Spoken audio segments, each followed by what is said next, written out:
নমস্কার। পশ্চিমবঙ্গে চালু হতে চলেছে মুখ্যমন্ত্রী স্বাস্থ্য বিমা যোজনা। মাননীয় মুখ্যমন্ত্রী শুভেন্দু অধিকারী এর ঘোষণা করেছেন। কারা এই মুখ্যমন্ত্রী স্বাস্থ্য বিমা যোজনার জন্য আবেদন করতে পারবেন, এর ফ্যাসিলিটি বা কী আছে, আজকের ভিডিওর মাধ্যমে আপনাদেরকে জানিয়ে দেব। তো চলুন শুরু করা যাক। আচ্ছা, প্রথমে আমরা খবরটা দেখে নেব, তারপর আমরা মাননীয় মুখ্যমন্ত্রী নিজে কি বক্তব্য রেখেছেন সেটা শুনবো। তো চলুন আগে খবরটা দেখে নিই। কী বলা হচ্ছে, বাংলায় আবারও সরকারি বিমা নিয়ে বড় ঘোষণা করলেন মুখ্যমন্ত্রী শুভেন্দু অধিকারী। যারা আয়ুষ্মান ভারতের সুবিধা পাবেন না তাদের জন্য মুখ্যমন্ত্রীর স্বাস্থ্য বিমা যোজনার 5 লক্ষ টাকার বিনামূল্যে চিকিৎসা পরিষেবা দেওয়া হবে বলে ঘোষণা করা হয়েছে। দেখুন, যারা তাহলে আয়ুষ্মান ভারতের সুবিধা পাবেন না তারা এই মুখ্যমন্ত্রী স্বাস্থ্য বিমা যোজনায় আবেদন করতে পারবেন। আর এটা শুধুমাত্র পশ্চিমবঙ্গে নয়, গোটা দেশেই এই কার্ডের মাধ্যমে বিনামূল্যে পরিষেবা তারা পাবেন। রেজিনগরের সভা থেকে এই কথা ঘোষণা করেছেন মাননীয় মুখ্যমন্ত্রী শুভেন্দু অধিকারী। পরে কি বলা হচ্ছে, রাজ্যে এখন ঘরে ঘরে আয়ুষ্মান ভারত প্রকল্পের ফর্ম তোলা চলছে।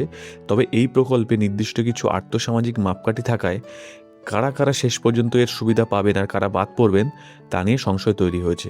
আপনারা জানেন, অনেকেই কিন্তু এই আয়ুষ্মান ভারতের ফর্ম পাননি RKSY 1 বা RKSY 2 বা অন্যান্য কিছু প্রবলেম থাকার জন্য। ফলে কারা যে থাকবেন আর কার বাদ যাবেন সেটা এখনও বোঝা যাচ্ছে না। ফলে একটা সংশয় তৈরি হয়েছে।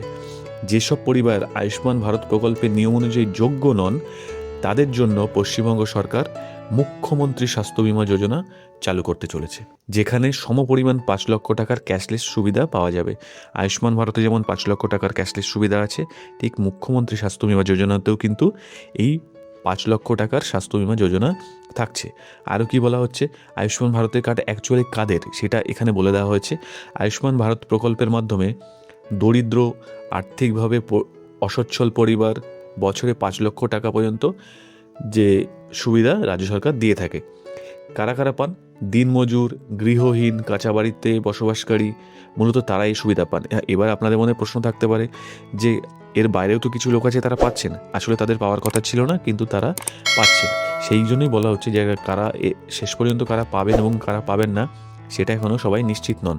যাদের পাকা বাড়ি, 4 চাকা গাড়ি, সরকারি চাকরি বা যাদের মাসিক আয় 10,000 টাকার বেশি তারা এই প্রকল্পের সুবিধা পাওয়ার অযোগ্য।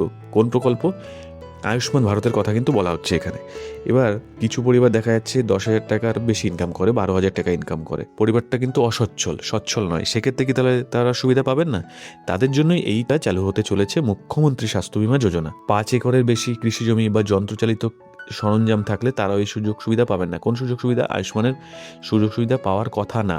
কিন্তু এমন কিছু পরিবার আছে যে এই ক্যাটাগরির মধ্যে না পড়েও তারা আয়ুষ্মানের মধ্যে আসছেন না, কোনো কারণে তারা বাদ গেছেন। এরকম বহুত ফ্যামিলি আছেন। তাদের জন্যই কিন্তু এই মুখ্যমন্ত্রী কি ঘোষণা করতে চলেছেন? ঘোষণা করে দিয়েছেন মুখ্যমন্ত্রী স্বাস্থ্য বিমা যোজনা। তারা এই সুযোগ সুবিধা পাবেন। আর আপনারা তো জানেন যে আয় নির্বিশেষে 70 বছরের প্লাস যাদের হবে তাদের জন্য, সবার জন্য, যে আয় কি করছে সেটা দেখা হবে না, তাদের সবার জন্য কিন্তু এই 70 প্লাসের আয়ুষ্মান ভারতের কার্ড তারা পাবেন। তাহলে আমি আরেকটু সামারাইজ করে দিই, কারা পাবেন। যারা আয়ুষ্মান ভারতের কার্ড পাচ্ছেন না, কেন? বিভিন্ন কারণে হতে পারে। এই যে ক্রাইটেরিয়া বললাম, এই ক্রাইটেরিয়ার মধ্যে পড়েছে, অথবা এই ক্রাইটেরিয়ার মধ্যে না থেকেও তাদের আয়ুষ্মান ভারতের কার্ড হয়নি। তাদের জন্য মুখ্যমন্ত্রী স্বাস্থ্য বিমা যোজনা চালু হতে চলেছে। কত টাকার স্বাস্থ্য বিমা থাকবে? 5 লক্ষ টাকার ক্যাশলেস স্বাস্থ্য বিমা যোজনা থাকছে। কোথায় ইউজ করা যাবে সেটা কিন্তু বলা হয়েছে পশ্চিমবঙ্গে নয়, গোটা দেশেই এটা কার্যকর থাকবে। এবার কবে থেকে ফর্ম ফিল আপ হবে, আর কি কি শর্ত থাকছে সেগুলো আমি জানিয়ে দেবো আপনাদের ভিডিওর মাধ্যমে। তো চলুন এবার দেখে নিই মুখ্যমন্ত্রী নিজে এই বিষয়ে কি বলেছেন। আমরা 6.5 কোটির বেশি মানুষকে আয়ুষ্মান ভারতের কার্ড দেব। যারা আয়ুষ্মান ভারতের কার্ড পাবেন না তাদের জন্য মুখ্যমন্ত্রী স্বাস্থ্য বিমা যোজনায় 5 লক্ষ টাকার চিকিৎসা ফ্রি দেব। এবং সেই চিকিৎসার কার্ড আগের সরকারের মতো শুধু বাংলায় নয়, গোটা ভারতে যাতে সেই 5 লক্ষ টাকার বেনিফিট পান সেই ব্যবস্থাও আপনাদের সরকার।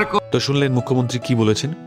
তো এই ছিল আজকের আপডেট। এরপরে যদি আরও কোনো তথ্য সামনে আসে আমি ভিডিওর মাধ্যমে আপনাদেরকে জানিয়ে দেব। ভিডিওটি ভালো লাগলে লাইক করবেন, যদি কোনো প্রশ্ন থাকে তো কমেন্টে জানাতে পারেন, আর চ্যানেলটি সাবস্ক্রাইব করে পাশে থাকবেন। ধন্যবাদ।